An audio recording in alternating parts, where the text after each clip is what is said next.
Hello and welcome back to the Hopelessly Gifted podcast. I'm your host, Mark Talaga. All right, today we're going to talk about some pretty important stuff that I feel like a lot of listeners out there ask a lot of questions about, particularly around testing. What does it mean? When do I get it? Why do I get it? Should I be afraid of it? Should I not be afraid of it? Is it helpful? Is it helpful in all circumstances? Plenty of questions to ask around this. And then maybe we might even get into some myth busting that may happen around gifted children and what it means to support them. Our guest today is Dr. Rebecca Resnik. She's a licensed psychologist who specializes in neuropsychological assessment at her group practice, Rebecca Resnik and Associates in North Bethesda, Maryland. Dr. Resnik has a special interest in the neuropsychology of giftedness and choice exceptionality, and recently presented a poster at the American Academy for Pediatric Neuropsychology. She has served as president of the Maryland Psychological Association and currently serves on the board of directors for the American Psychological Association's Division's Clinical Psychology Assessment Board. In 2014, she co-founded the Computational Linguistics and Clinical Psychology Workshop at the North American Association for Computational Linguistics and continues to serve on the workshop program committee. Welcome, Dr. Rebecca. Hi, Mark. It's good to see you again. I had the pleasure of joining you on your podcast, Cultivating Excellence, and we had just the best time. And you are such a great guest. I hope so. I had a great time. And I think today will be very similar. So, you have such a wonderful background in assessment and, assessing gifted kids versus your average kid. I mean, what do you want people to know about assessment when it comes to gifted children? So one thing to know is that gifted brains are actually different. We have neuroscience now that is helping us really understand that having exceptional capacity for sophisticated problem solving, which really is what intelligence is about at its core, it couldn't happen if there weren't differences in the brain. And so we know there are structural differences, there are functional differences. And it's so exciting when you sit down with a kid and you just see them go. When you start an IQ test, you watch them recognizing patterns and synthesizing information and making sophisticated connections. It is so fun testing gifted kids.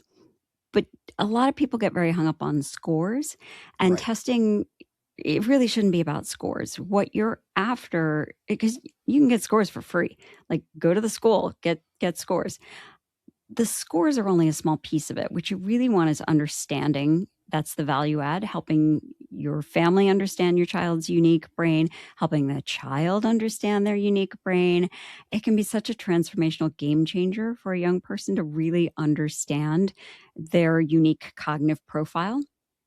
And a lot of folks have heard so many bad things about testing, particularly in the gifted community, that I'm really happy to be here to talk about some of those things so that people won't be scared of this super scary specter that their child is going to be misunderstood and overpathologized. Right, because the idea is, what if I go in there and there's a litany of diagnoses and things that, that's going to stay with my kid forever and it might hamper their future. I imagine that's not really the experience you have over the lifespan of these kids. I'm not going to say that hasn't been part of testing, back in the day. What we really want is an experience of understanding. That's the goal of modern assessment. And so get your tomatoes out, everybody, because I'm gonna kick a sacred cow right now. Hit it. Moo! I'm so sorry, cow. But there was a position paper published by Jim Webb, who is one of the, I believe, founders of SANG, and they raised this concern that what if teachers were misunderstanding gifted kids and pathologizing what they saw as gifted traits. Now, if you go back and read this research study, it's really not even a research study. It's just that they surveyed some teachers and they asked teachers, what would be indications that a child, had ADHD. And then they said, oh my gosh, these teachers never thought about what if the child is gifted. And then they extrapolated from that. This means that everybody is misunderstanding gifted kids. I see. That's scary. Right. Nobody wants to go and, have your child be completely misunderstood, especially not if you're talking about spending $4,000 to $5,000. And yeah, the specter of labels, that's a huge one. And it's legit. Nobody wants their child to be labeled. But what I always tell parents is lay people label. So teachers are going to label your kid spacey, spoiled, bad, willful, stubborn, obnoxious. That is going to happen if there's no data. And a diagnosis is based on data. So if you have a diagnosis, it should open up people's thinking and create empathy.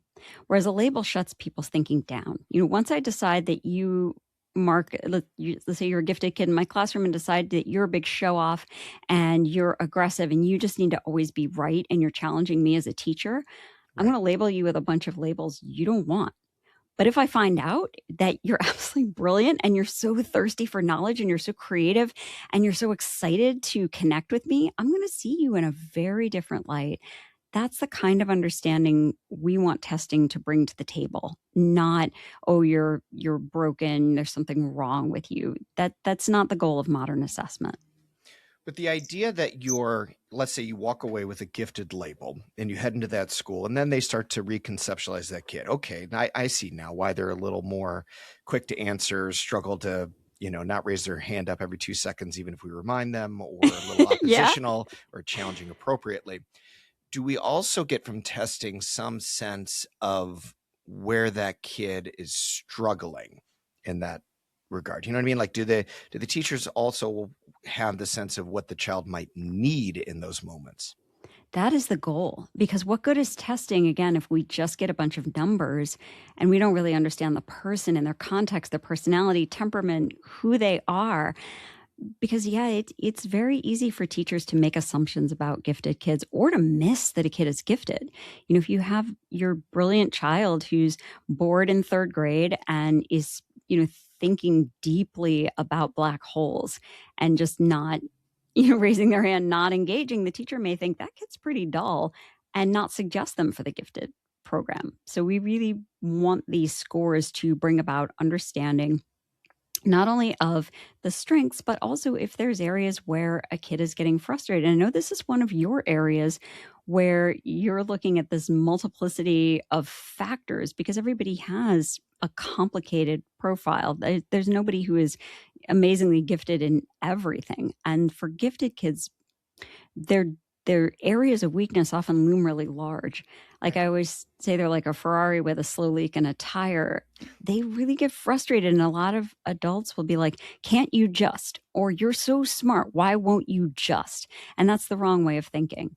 But until we can really give people a lens, and sometimes that lens is a diagnosis, sometimes it's a description, to understand the can't versus won't problem, Right. then we're going to hit these kids with a lack of empathy. We're often going to shame them and make them feel bad about themselves for something that they probably can't help, or actually need us to be more empathic and offer some supports to them.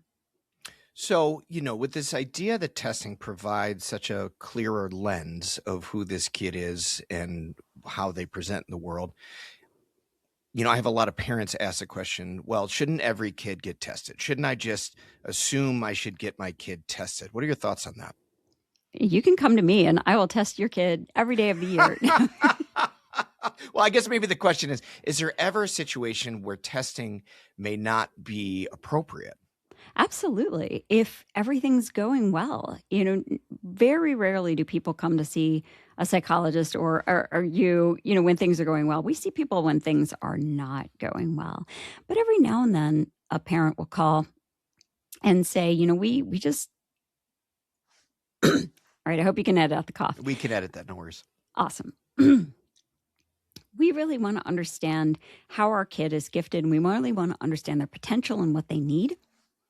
And I'm all about that. That's so fun. I got to test this physicist kid once, and it turned out that the kid had, the same type of giftedness as his father. They were both like capable of intense hyper focus and really sophisticated pattern recognition kids, like very, very math oriented people. And that was so fun to be able to talk with that family about here's who your kid is. And other times you may find that if you're a gifted adult, your kid is bright in very different ways than you are. And sometimes it's hard to relate because you see the world as through your own experience. And here's your child who is this, you know, fresh ball of developmental wonder. And, getting that sense of somebody's cognitive profile, then you can feed the strengths and you can support the needs.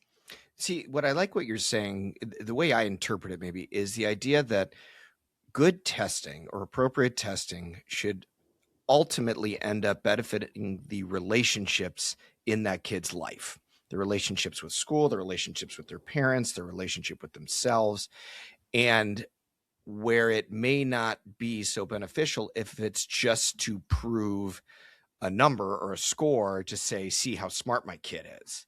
That feels like the danger in testing if some parents are like, well, I just want to see how smart they are rather than I want to better understand this kid.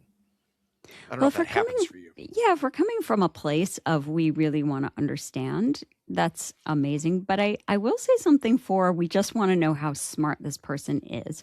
And that was my father's experience. My father is a twice exceptional guy, and he struggled so hard in school. He never, dyslexia wasn't a thing back in the 50s. You were Right. either dumb or lazy or both. And, he was told all his life, like, you're just not all that smart.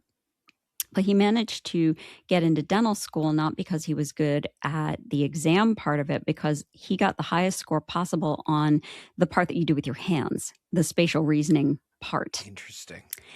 And then he becomes a dentist, and he has these patients who are members of Mensa, which your audience will probably know. Mensa is where you can go find your people if you're like geeky and smart and like to nerd out on things. A lot of fun. And so his patients kept saying, Jim, I think you should go take the Mensa test. And he did. And it was incredible for him. This guy who'd always been told, like, you're not really smart. You're, all of a sudden, like, wait a minute, you actually are. And that was so meaningful to him, to finally have that sense of validation. So I wouldn't say don't necessarily do it, but yeah, if you're doing it because you want to, you want to have bragging rights, obviously that's not useful to your child. But if you're really going for understanding, go for understanding. Data is nice to have. No, I like that story because, again, giftedness comes across in all forms. And sometimes, it is giftedness with your hands, your visual spatial reasoning, and maybe, kind of taking a test or reading might be a challenge on some level. But that does not mean you are dumb. That does not mean you are incapable. And so, I love that story as a reason for why testing can be valuable to get a sense of, see, you're really struggling in certain areas, but it has nothing to do with how smart you are. And a lot of things have nothing to do with how smart you are. Like if you're dyslexic, that has absolutely nothing to do with your intelligence.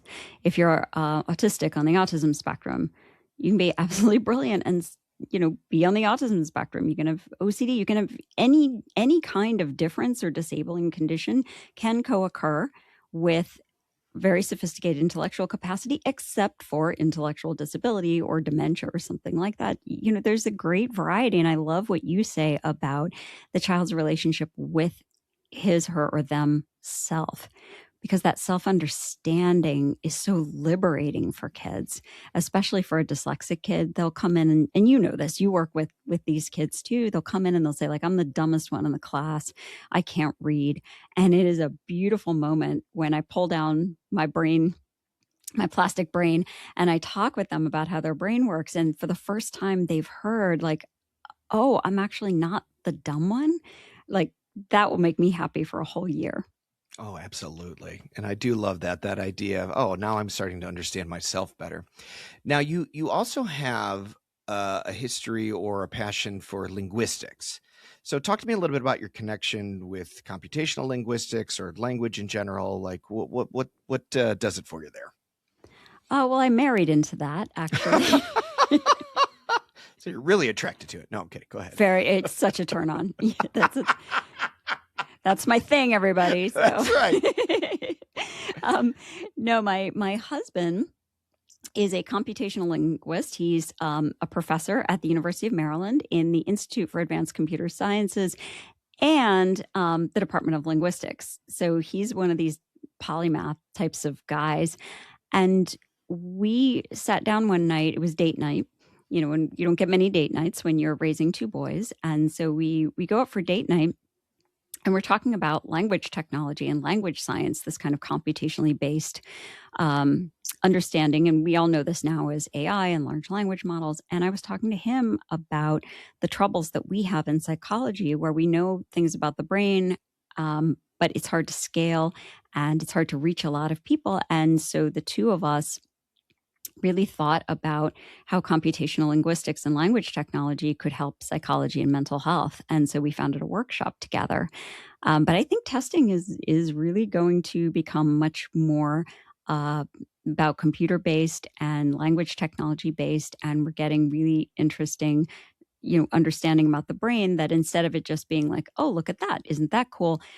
I think we're going to get to the age where we can take a look at people's brains and then actually have that have practical implications for their lives. Right. So give me a sense of like, the problem you felt like needed to be solved in psychology around linguistics. What was the struggle exactly for our listeners? So psychology in a lot of ways is a very immature science. We understand a lot about like how the eye works. We understand a lot about how the heart works because we have animals that we can study. We cannot study the human brain. And in the words of Christoph Koch, we can look, but we can't touch. It's pretty hard to like deliberately, raise one child with, say, being read to all the time and another child not to. Nobody would fund that research. We would never do it. But in psychology, one of the examples that I'll give is that clinicians are at the same level of chance. We're about 50-50 at predicting who will die by suicide. Hmm. And that's not good, right? I mean, flip a coin versus go to a clinician. And the language technology is actually 5 times better. I'm referring to some research by my friend Glenn Coppersmith.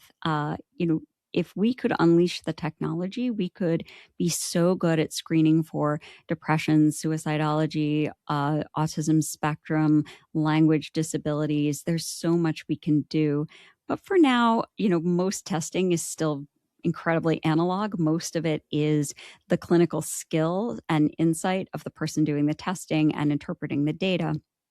But, it's going to be a brave new world over the next 10 years. So that's very exciting. Oh, that's interesting. But the idea is based off of the language of a person, based off of pattern recognition within the language, we can do a better job of predicting who might be at a higher risk or more severe risk, right? Absolutely. And this is the type of thing you, as a counselor, you have this expertise, because if I was to talk with you for 5 minutes, you would have all sorts of hypotheses about me. You could probably gauge my IQ pretty quickly. You could pick up on, does she seem anxious? Does she seem depressed? Is she a raving narcissist? Does she have a personality disorder? All of these things. Language is a biomarker, because language, the brain is what's in charge of language. And so when we can understand patterns in language, we're really getting brain output. The same as if you go to the physician and you pee in a cup and they tell you whether you're pregnant, whether you're diabetic, whether you've been smoking weed. Language is our urine sample. It's a biomarker. Metaphor is out of control. I love that. But that makes sense to me, because again, what we're trained to do as clinicians is every word matters. People choose their words very carefully, whether they realize it or not. And so sometimes when we hold clients accountable to the words they chose or the order in which they said it, there's a reaction. Well, no, I didn't mean that. Well, it's interesting because that's what you said. And why is that? And what is that about? And usually that garners a lot more information about what that person might be going through. So language is the urine test of psychology. I'm stealing that. That's really good. You're welcome to it. Yeah, But that yeah. intuition that you have as a clinician, you build up so much of a store of patterns in your mind, having worked with client after client, having had supervisors teach you what to look for. Right. This is the magic of a really great clinician, and why you want a clinician who works regularly with gifted kids, because you and I talked about this. Gifted kids are a little difficult in therapy because unless you know what you're doing, they will run circles around you. 100%. Yep. Yep, they will, and they'll you without even trying, Oh, yeah, they will absolutely. pull you away from areas of challenge, of vulnerability, of not wanting to talk about feelings, and they'll sometimes throw little red herrings that some therapists will just be like, "Ooh, yeah, let's talk about that, how your mom was mean to you," rather than what they're really struggling with or whatever it might be. And so, yeah, I think that's really fascinating. I had a story of a friend recently who, has a young daughter, and they wouldn't mind me telling the story, that being screened for depression, and the child was saying, she was on the playground or something, and she was thinking a lot about death and her grandparents, and how she can't see them, and just kind of thinking at a very deep level. And the child's therapist was like, "Oh, that's suicide, pre-suicidal talk." Oh, And no. yeah, exactly. That was I go, "Oh no." Because again, within the realm of who this child is, who is a very sensitive, deep thinking, very cool kid, it's actually quite appropriate for that expression to be coming out and her to be thinking in those ways. And so whenever I hear there's an automation coming around those things, I get a little nervous, because is that the kind of thing that gets flagged, or is it more comprehensive than I can even imagine and takes context into account? Yeah, and this is what we're looking for in a clinician, is somebody who's not going to be, if A then B, Right. just but understanding gifted kids very much in context. It is not at all unusual for gifted kids to be thinking about very weighty, deep issues very early on, and they don't have the life experience to really understand it. But you know a little gifted kid figures out, like, oh, people die, and that's permanent. They really grok that much earlier than a lot of other kids, and so can hit them with a big wallop. That asynchronous development, where they can think about things that they can't actually understand yet. And this is where a skilled therapist can really help them with that, because honestly, if you start thinking about all the things in the world, like, I'm going to die, the earth is going to be swallowed up by the sun, we're all going to run out of fresh water, you really will be, mentally paralyzed with anxiety all the time.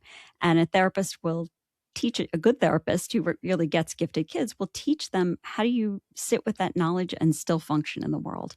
Right. Right. What should be on your shoulders and what shouldn't be, and why it's perfectly okay to be thinking about those things, and how cool it is that they can go to that depth. Absolutely.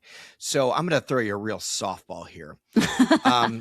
You'll crank this one out of the park. How important do you think it is to interweave both neuropsych assessment alongside the therapy for kids? Well, I'll send you your check later on for that lovely softball of a question. Not every kid necessarily needs full-on neuropsych Sure, of testing. course. So just to clarify, the only difference between neuropsychological testing and psychological testing is the training of the psychologist. So if you've gone through training to learn about the brain and understand brain behavior relationships, and how different medical conditions or things like genetic anomalies, how those impact brain learning, functioning, thinking, all of that, that's the only difference. Neuropsychology and psychology, we use the same tests. And getting a neuropsych eval does not just mean it's a longer report. It doesn't mean it has more tests. It is really about the training of that clinician. They really should have trained in a hospital, a medical center, or VA, something like that. So, damn, I forgot. Okay. So, right. The idea of You're going to edit that out, combining. right? Then when I swore. Oh, sure. No, that's okay. We'll take a pause. So the question was, integrating the two. Okay, I'm ready. Right. So, how important is it, or how valuable, maybe is a better word, especially for complicated kids, to integrate testing with therapy? It is very important. So, like I said, not every kid needs a full-on neuropsych.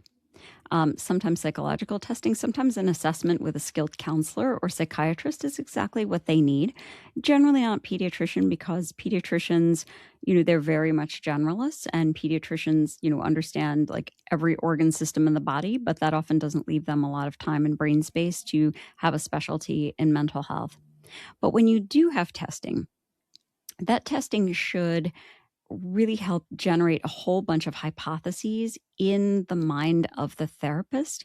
It should unlock a lot of doors, and it should help them really focus in on what do I need to do in the therapy. Because when we you know this, when we first meet with somebody, we're generating a whole bunch of hypotheses about what is going on with this person. Who are they? Where are they flourishing and thriving? Where are they not? And as we work with them, we gather data, either for me, scores, for you, qualitative data, or maybe you consult with their parent, teacher, and we strike down the hypotheses that we can reject. And we hone in on the most important hypotheses about what's going to help this person thrive. And when we have testing, it focuses the treatment because so many questions have already been answered. If you come to me and you have a IQ of 115 versus if you come to me and you have an IQ of 145, I'm going to work with you differently. I'm going to try to custom design that therapy or, make recommendations to your school team based on what you actually need. And I have heard gifted experts talk about, how they can just tell. I can just tell someone's gifted. And that makes me really cringe because, as Mercia and Sperber said, human reason is biased and lazy. We are all so biased. And Jennifer Jolly actually put out an article. I don't know if you saw it in Gifted Child Quarterly, where she really criticized the use of teacher assessment scales. So they'll send teachers the scale, and the teacher will check off a bunch of items about a child, but it's their perception. And what Jennifer Jolly was talking about is how we're actually getting these teachers to answer questions about somebody's personality features and not their intellect. So we conflate this idea that there's like a gifted personality, uh, with having a high IQ. So what the testing is, going to do at its finest is make the treatment faster, more efficient, and more effective.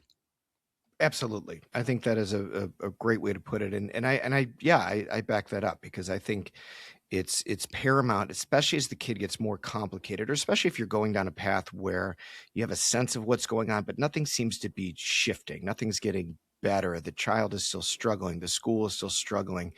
It's at that point where you have to set your ego aside and say, hey, maybe we're missing something that's going on under the hood rather than what's coming out on the surface or what teachers are reporting. And a more complicated approach may be necessary. And so I'm just, so pleased that the work you're doing for all the kids that you assess for and work with is rooted in that idea of we don't know everything just by looking and, having experience with gifted kids. So we know what all gifted kids look like not even a little. But yeah, I'm with you on that.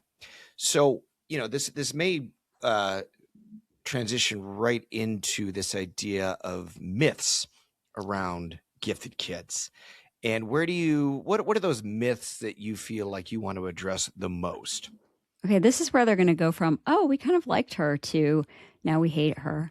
Because I will make sure you're still liked by the end of it. I don't know about that. That's okay. I don't, necessarily need to be liked. I'm more invested in what are we doing right for kids. Love It it. bothers me intensely when you see myths propagated that at the end of the day hurt kids. And that's really what it's all about. It's not about like one-upsmanship. It's about what are we doing for kids, and are we doing things that are actually going to make things better for kids and better for parents. So there's many myths, and it boggles my mind sometimes that for some reason parents of gifted kids don't seem to be as skeptical about some of the things that they're hearing. Like, I'm a very skeptical person. I will pick at something, and I was the kid who would be like, well, why? How do we know that? Show me the data. And when it comes to our kids, we're often, I think, so nervous or worried, or we feel like under so much pressure that somebody tells us something that sort of feels intrinsically right, that we don't pull that thread. And we need to pull that thread because a lot of the information, such as the old Dabrowski theory that gifted kids have to go through this reorganization of their personality, and they have this positive disintegration. I know people are not going to like this, but that idea has never been validated. And people have tried because it's an intrinsically, it feels like, oh, yeah, this really explains things. But if it, as Karl Popper reminded us, if we can't falsify a theory, it's not a scientific theory. People are starting to question the overexcitabilities idea that every gifted kid is super overexcitable all the time. And they have found that there is kind of one excitability that does hold up to scientific scrutiny, and that one is that thirst, that hunger for knowledge that gifted kids have, which makes them so fun and sometimes Mhm. a pain in the backside because they never will accept your answer. They're always picking and pulling at that thread. But the idea that we can tell who's gifted because they're overexcitable about everything and they're like more moral and they have perfect pitch and they're more sensitive to colors. And there's plenty of brilliant kids out there who are sitting there very quietly, not looking overexcitable, but thinking about like all the stuff they're going to invent, once they can finally go to grad school and be happy and do what they want to do. So, this idea that there's this one sort of archetypal gifted kid and you can always tell, I think that idea leads us to miss a lot of kids who should have been identified, and particularly kids of color. Oh, for sure. If a kid comes from what we call a high context culture where they don't emote a lot. Like you can tell I'm an American because I'm pretty loud, I'm kind of boisterous, I'm very outspoken about my ideas. But if, we have a kid from a different culture where you keep your thoughts to yourself and you defer to the teacher and you don't, want to look different from the group, that kid may be absolutely brilliant. And you may miss that kid because there's a loud kid, like my oldest son, who's very much like a loud theater kid, and he's out there and you're going to see it. But he comes from a low context culture where, being outspoken and boisterous is fine. But we may miss that other kid, and but particularly kids of color. When people come into the conversation with the idea that they can spot a gifted kid, I worry a lot about our kids of color because oftentimes when you ask them for an example of a gifted person, they're not mentioning Neil deGrasse Tyson, or Temple Grandin. They're thinking about like sort of this kid who looks like them. And we Right. have to get out of that way of thinking. Yeah, myth busted because yeah, I'm a big fan of what you're saying because yes, it is so much more rich and nuanced of what that means to be a brilliant person and what society values as Oh, yeah. gifts is such a stigma that pushes a lot of kids down.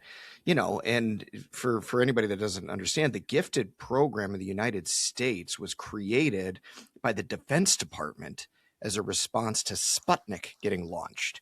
Because the idea was, well, we got to train our kids. They got to be engineers. They got to be scientists. They got to be mathematicians, or else we're going to lose this, space race or arms war or whatever it is. And so, gifted education at its root is pretty rotted. It was never That's a really, great, great piece of history for context. Yes. and so it stems from a lot of things of what we understand as gifted, and so I very much appreciate what you're saying. Dabrowski's funny because I'm with you on that. I don't think it's a necessity to go through positive disintegration. However, I do think anecdotally, when a gifted person basically comes apart at the seams, that having that as a reference point of this is something that can happen and can be reframed in a way of rebuilding and creation, I think that's okay. But yeah, the idea that it is, a golden standard or a rule, I don't know. I don't know if Well, I'm that's glad I didn't it's make you important. mad.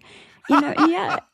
And the idea that we do have periods of time where we experience some existential despair. Absolutely. I mean, everybody who thinks deeply about things every now and then, gets a little close to the void, right? And the void also looks back into you. But we might also, if we're thinking through the Dabrowski lens, we might really miss things like autistic burnout, where people really need help. And if we write it off as like, oh, that's just part of being gifted, they're all emotional basket cases, well, they're actually not. And there's no Right. reason why just because you're gifted you should be suffering. If you're suffering, get some therapy. Yeah.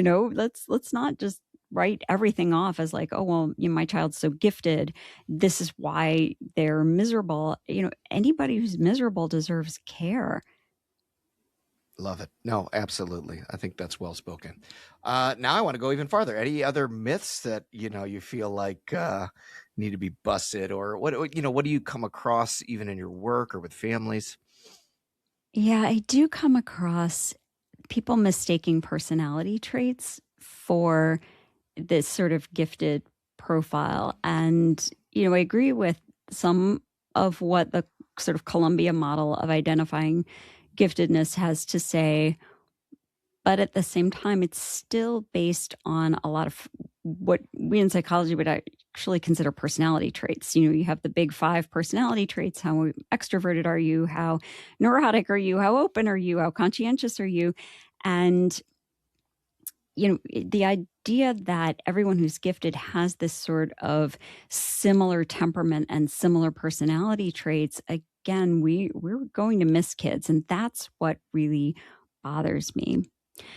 What I see in education sometimes that bothers me is that a lot of teachers have this very narrow understanding of what a gifted kid is. And I know this is your specialty, so I'll be interested to hear what you have to say, where they feel like if you're gifted, you should be good at everything and you shouldn't have to work hard at Right. things. And gifted people often think, oh my God, if I have to work hard, does that mean I'm not smart? Oh my God. Oh my God. And that's upsetting for them, especially when your gifted kid comes across the very first thing that's hard. And we often find that gifted kids, as a result, become very risk averse and they don't feel good about themselves. And then we have the teachers who are like, but you're smart in math. Why aren't you good at reading? Or, but you're smart in reading. Why aren't you good at math? You must be not trying. You must be oppositional. You must, be lazy. You must be uncooperative. All those labels that spring to people's mind. How about you? What do you think? Oh my gosh, you're you're talking right in my wheelhouse. Yeah, the idea of the understanding of what giftedness is and how it presents is just off. And again, I don't really blame any particular teacher, but the system doesn't train anybody. No. My big goal in life and right now is to do more training for educators and administrators and other counselors so that they understand that a child's brilliance is very context driven. And even in the same subject, in like math, if you have a kid who can compute in their head instantly and that's not an issue, and then they get into geometry and all of a sudden they're thinking they're no good at math anymore because the visual spatial skill is underdeveloped or something like that, you know teachers need to know that that can be common, or what a child needs to do to regulate themselves neurophysiologically may look very odd or distracting or oppositional. And does the teacher or the school understand what needs to be supported in that moment versus punished, because it becomes a disciplinary problem or a behavioral problem or a compliance issue, which infuriates me. But I also have a lot of compassion because nobody knows this stuff. And so nobody's really dealing with what does giftedness really look like. And fortunately or unfortunately, it's a huge spectrum of behavior and reactions, but it can all be understood. It is not that cloaked in darkness that you can't figure out why a child does what a child does in any given situation, as long as you're willing to acknowledge that their intelligence, their brilliance plays a part in why it's so tricky to understand, and that it does not always mean they're going to crush it across the board. And they may need supports in certain areas for a long, long time, far beyond what our typical chronological milestones, have in place. Well, they should be able to turn in a paper. They should be able to go up and talk to a teacher and ask for help. Not necessarily, given the lifespan of a gifted person. So, Yeah, um, yeah, my own therapist talked about shoulding yourself. yeah, yeah, The idea you should be able to. Well, right, according to who exactly? You know, exactly. because I read well, does that mean I can play basketball well? You would be very disappointed if you saw me on the court, but I could read very precociously. Yeah, this idea of tilt in terms of abilities is really important. And you and I had talked earlier about executive functioning difficulties and gifted kids, and how, yeah, you should be able to turn in a paper on time. You should be able to focus. You should be able to organize yourself. These things don't necessarily all mature at the same rate. And you can, there have been many brilliant people, my husband, whisper, whisper, who, the man is absolutely brilliant. But if you want somebody to remember to cook dinner and remember to buy milk and remember to walk the dogs, the super brilliant guy in the household is not the one you actually want. Yeah. And the way you're even saying it is so loving. I love it because it's kind of like, you get to read the brochure. Like, yeah, I know that about you. I know where your limitations are. I think you could be a little better from it from time to time, and everything is workable and developmental. But yeah, like that's just it's this understanding that comes out of all of this that I think is so lovely. The other thing I want to talk to you about, and whether you've seen this in your own work or just your personal thoughts on it, the idea of when because a child is good at something, there seems to be a pressure put on that child that that's where they should continue. And I don't know, I'm just going to leave it at that, and you tell me what comes up for you. Well, it's very exciting when we look at our kids and we see them do something that they're good at. And of course, if it's something that, as you mentioned earlier, is highly valued and prestigious, if you have a kid who, is absolutely brilliant at playing the violin, that's like high street cred at the bus stop. That's very impressive. Whereas the kid sitting in the corner playing the kazoo, nobody's going to get excited about that. But I practice in a very high pressure sort of area. I practice near Washington, D.C. And so you have Northern Virginia and you have Maryland and you have D.C. You have a lot of very intense, let's say overexcitable, highly accomplished people. And you're right, just because a child shows a particular talent for something, or they're very efficient at learning it, it doesn't mean it fills their cup and that they really like it. So we sometimes get excited, especially when it's something really prestigious. And then we really want that child to do it because of our own needs and our own insecurities, our childhood wounds, whatever it is. But that's not necessarily something the child's going to want to do. And a lot of them get excited about something in the early phase and then drop it when they start to hit that friction point. And I see this with a lot of gifted kids, is that friction, they're not used to it. And so it's very uncomfortable for them, and they have sometimes trouble persevering. And so they'll be excited about something through the easy part, but as soon as they hit that part where you really have to study, they don't necessarily know how to study or how to, engage in the harder tasks. There's always, peaks and valleys, and you hit a plateau sometimes where you're not going to get better without a lot more friction and hard work. And then you're going to hit another plateau. And then guess what? You have to go through another period of a lot of friction and hard work as you get better and better and better. You know this, you've been to grad school, right? Where every time you thought, I'm finally getting it, and they're like, no, guess what? Now you're going to unlearn all of that. So the idea that just because a child shows like a particular exciting talent, that they're going to be a concert violinist or a brain surgeon or an engineer or whatever it is, you have to let development unfold and watch who the child becomes. I think that's well put. And to underline something you're saying, there's a point of evaluation that needs to happen. Is the child struggling because, yes, all of a sudden they don't have the match skill for it? It's something they never learned or never, felt like they can do, and so they shut down? Or is it they don't really care, and it's not in line with who they are as a person, and it doesn't mean anything to them, where something else might have more meaning and drive and purpose? But again, if you see this over and over and over, the child tries something, gets frustrated, pulls off. It's that point of, okay, is this you don't care about it, or is this you really care about it, but there's a struggle here that needs support? And I think that's, very well put. Yeah, or perfectionism sometimes is a factor with our highly gifted kids. And, we often talk about perfectionism as if it's, something to brag about, like, oh, I'm so perfectionistic, I'm so obsessional. That you don't want to be perfectionistic and obsessional.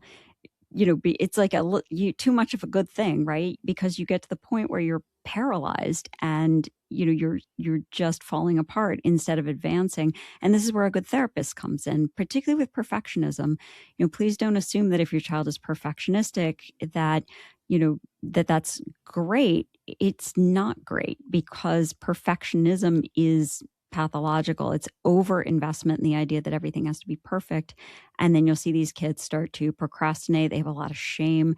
They feel very paralyzed. And sometimes they're waiting for the last minute for that adrenaline wave to crest so they can accomplish things. Well, that works sometimes until it doesn't. And you may not hit that wall until medical school, but eventually you're going to hit it.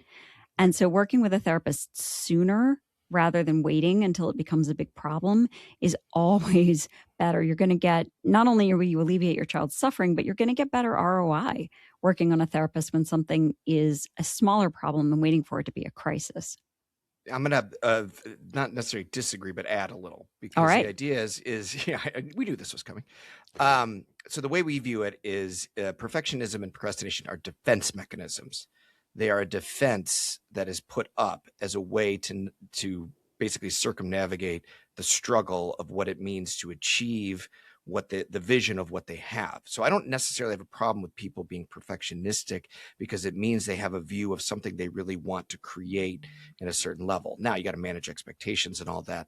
But if somebody has artistic idea of perfection of what they believe it should be, I don't take that away, but we want to remove the defensive nature of what it means to develop what they would have to do to get to that level. And I don't think I'm really disagreeing with what you're saying. It's more No, just a what you different brought reframe. up was excellent, because as you're saying it, I'm realizing people may have somewhat misunderstood what I said because you articulated it better. Yeah, we're talking about perfectionism that keeps you from reaching Correct. your Right. potential. And it's Yes, there different it from is. high standards. There are things you need to be perfectionistic about. Remember when the Mars lander crashed because of basically a small calculation error?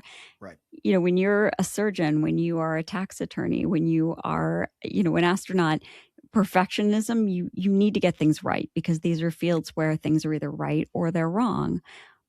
But then again, if you're talking about your book report on Harry Potter and you can't get past the cover Right. of your book report because you're obsessing over every detail and you're not able to move forward, that's when we're concerned about it. Absolutely. Yeah. No, I think that's right in the money. Um, I got to tell you, Dr. Resnick, I could talk to you all day. I love speaking with you. I think you have a wonderful knowledge and viewpoint of what it means to really support and help these children. And I would love for people to do their due diligence and research you a little bit. Where can people find you? Easiest place is at resnikpsychology.com. And like you, I have one of those colorful last names. There's many ways to spell Resnik. The way to find me is it's R-E-S as in Sam, N as in Nancy, I-K. There's no C in Resnik. It's like Nudnik for the Jews out there. So it's resnikpsychology.com. You can contact us through the portal. You can check out our YouTube page, our social media. We're evangelists for understanding kids and trying to transform kids from struggling to thriving, same as you. So Mark, I just love talking with you. I'm glad we had this extra time together. Oh, me as well. And we'll have you back at some point. And for everybody listening out there, thank you again. And we will see you next time. Bye bye.